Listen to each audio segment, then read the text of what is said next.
നമസ്കാരം. ഇന്ത്യയിൽ ആയിരക്കണക്കിന് NGO-കൾ പ്രവർത്തനം നിർത്തി. ഇനിയും സർക്കാർ നിലപാട് ഘടിപ്പിച്ചാൽ കൂടുതൽ സംഘടനകൾ അപ്രത്യക്ഷമാകും. ഇതിന് കാരണം ഒരു നിയമം, FCRA. ഇത് രാജ്യസുരക്ഷയ്ക്കായുള്ള നടപടിയാണോ അതോ എതിർ ശബ്ദങ്ങളെ നിശബ്ദമാക്കാനുള്ള ആയുധമാണോ? വീഡിയോയിലേക്ക് കടക്കും മുൻപ് ഒരു അഭ്യർത്ഥന. നമ്മുടെ ചാനൽ നിങ്ങൾക്ക് ഇഷ്ടപ്പെടുകയാണെങ്കിൽ ലൈക്ക് ചെയ്യുക, കമന്റ് ചെയ്യുക, സബ്സ്ക്രൈബ് ചെയ്യുക, പ്രിയപ്പെട്ടവർക്കായി പങ്കുവയ്ക്കുക. ഇഷ്ടമായില്ലെങ്കിൽ അക്കാര്യവും രേഖപ്പെടുത്തുക. നിങ്ങളുടെ പിന്തുണ മാത്രമാണ് ഞങ്ങളുടെ പിൻബലം. ഫോറിൻ കോൺട്രിബ്യൂഷൻ റെഗുലേഷൻ ആക്ട് എന്നതിന്റെ ചുരുക്കപ്പേരാണ് FCRA.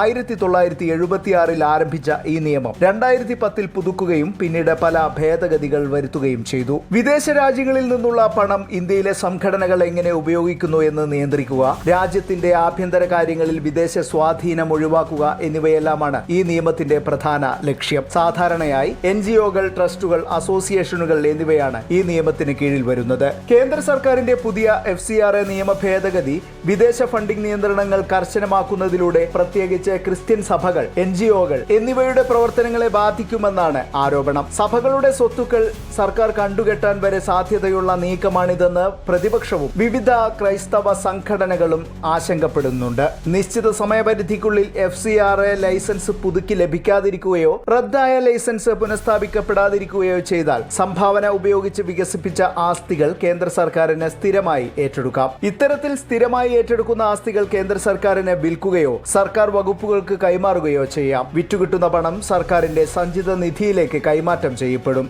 ആസ്തിയുടെ യഥാർത്ഥ ഉടമസ്ഥ രേഖയില്ലാതെ പോലും സർക്കാരിന് ഈ കൈമാറ്റം സാധ്യമാണ്. ഏറ്റെടുക്കുന്ന ആസ്തികളിൽ ആരാധനാലയങ്ങളുണ്ടെങ്കിൽ അതിന്റെ മതപരമായ സ്വഭാവം മാറ്റില്ല. ഇവ പ്രവർത്തിപ്പിക്കാൻ നിശ്ചിത ആളുകളെ നിയോഗിക്കും. സർക്കാർ നിയോഗിക്കുന്ന പ്രത്യേക അതോറിറ്റിയാകും ഇവയെല്ലാം ചെയ്യുക.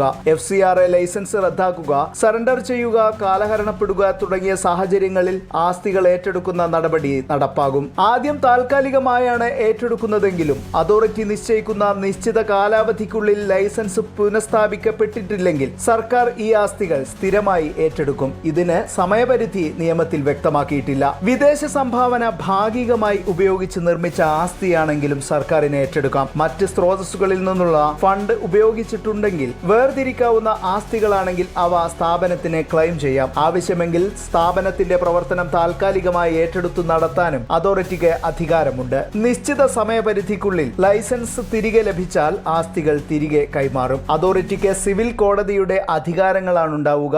ആളുകളെ വിളിച്ചു വരുത്താനും രേഖകൾ ഹാജരാക്കാനും ആവശ്യപ്പെടാം. ഒപ്പം തെളിവ് ശേഖരിക്കുകയുമാകാം. അതോറിറ്റിയുടെ ഉത്തരവിനെതിരെ 90 ദിവസത്തിനുള്ളിൽ അപ്പീൽ നൽകാം. അവിടെയും തീർപ്പായില്ലെങ്കിൽ ജില്ലാ ജഡ്ജിയെ സമീപിക്കാം. വിദേശ സംഭാവന സ്വീകരിക്കാനായി രാജ്യത്ത് നിലവിൽ 16,000 സ്ഥാപനങ്ങൾക്കാണ് FCRA ലൈസൻസ് ഉള്ളത്. പ്രതിവർഷം 22,000 കോടി രൂപയാണ് ഇത്തരത്തിൽ രാജ്യത്തിനകത്തെത്തുന്നത്. എന്നാൽ കഴിഞ്ഞ 10 വർഷത്തിനിടെ ഏകദേശം 20,000-ലേറെ NGO-കളുടെ FCRA ലൈസൻസ് റദ്ദായിരിക്കുന്നു. വിവിധ സേവനങ്ങൾക്കായി ഇവർ സമാഹരിച്ച വിദേശ സഹായങ്ങളും അതുപയോഗിച്ച് സമാഹരിച്ച ആസ്തികളും അപ്പോൾ എന്തു ചെയ്യും? FCRA ലൈസൻസ് റദ്ദായ NGO-കളിൽ കാരുണ്യ പ്രവർത്തനങ്ങൾക്ക് എന്ന പേരിൽ സമാഹരിച്ച തുകകൾ മതപരമായ കാര്യങ്ങൾക്ക് വിനിയോഗിച്ചവരുണ്ടോ? ഇതുമായി ബന്ധപ്പെട്ട മറ്റു പ്രവർത്തനങ്ങൾക്ക് ഈ തുകകൾ കൈമാറ്റം ചെയ്യപ്പെട്ടിട്ടുണ്ടോ? രാജ്യത്തിന്റെ പുരോഗതിയെ തടസ്സപ്പെടുത്തുന്ന തരത്തിൽ പ്രവർത്തിക്കാൻ ഇത്തരം വിദേശ സഹായ സമാഹരണം വഴി ആരെങ്കിലും കൂട്ടുനിന്നിട്ടുണ്ടോ? ഈ ചോദ്യങ്ങൾക്കൊക്കെയാണ് ഇനി ഉത്തരം വേണ്ടത്. കാരണം ഈ തരത്തിൽ പ്രവർത്തിച്ചവർക്കും പ്രവർത്തിച്ചു കൊണ്ടിരിക്കുന്നവർക്കും അല്പം ജാഗ്രതാ നിർദ്ദേശമുണ്ട് ഇവിടെ. നേരെ ചൊവ്വേ കാര്യങ്ങൾ കൃത്യമാക്കിയവർ നിങ്ങളുടെ കർത്തവ്യത്തിൽ ശ്രദ്ധിക്കുക.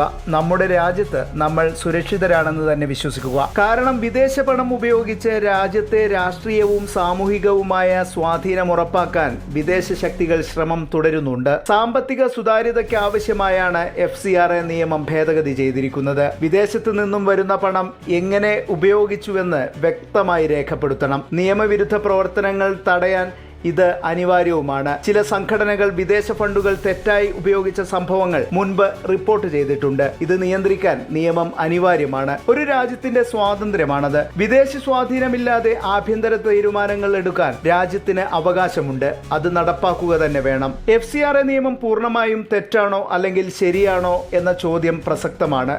ഉത്തരം നിയന്ത്രണം ആവശ്യമാണ്. പക്ഷേ അതിന് വ്യക്തതയും നീതിയും വേണം. NGO-കളുടെ സ്വാതന്ത്ര്യം സംരക്ഷിക്കണം. പക്ഷേ ഉത്തരവാദിത്വം പങ്കാളിത്തവും ഉറപ്പാക്കണം. ഒരു ശക്തമായ ജനാധിപത്യത്തിൽ നിയമങ്ങളും വിമർശനങ്ങളും ഒരുമിച്ച് നിലനിൽക്കണം. FCRA നിയമത്തെക്കുറിച്ചുള്ള നിങ്ങളുടെ അഭിപ്രായം എന്താണ്? ഇത് ആവശ്യമാണോ അതോ അതിരുകടന്ന നിയന്ത്രണമാണോ? കമന്റിൽ പങ്കുവയ്ക്കുക. ഇത്തരത്തിലുള്ള കൂടുതൽ വിശകലന വീഡിയോകൾക്കായി ചാനൽ സബ്സ്ക്രൈബ് ചെയ്യാൻ മറക്കരുത്. നന്ദി, നമസ്കാരം.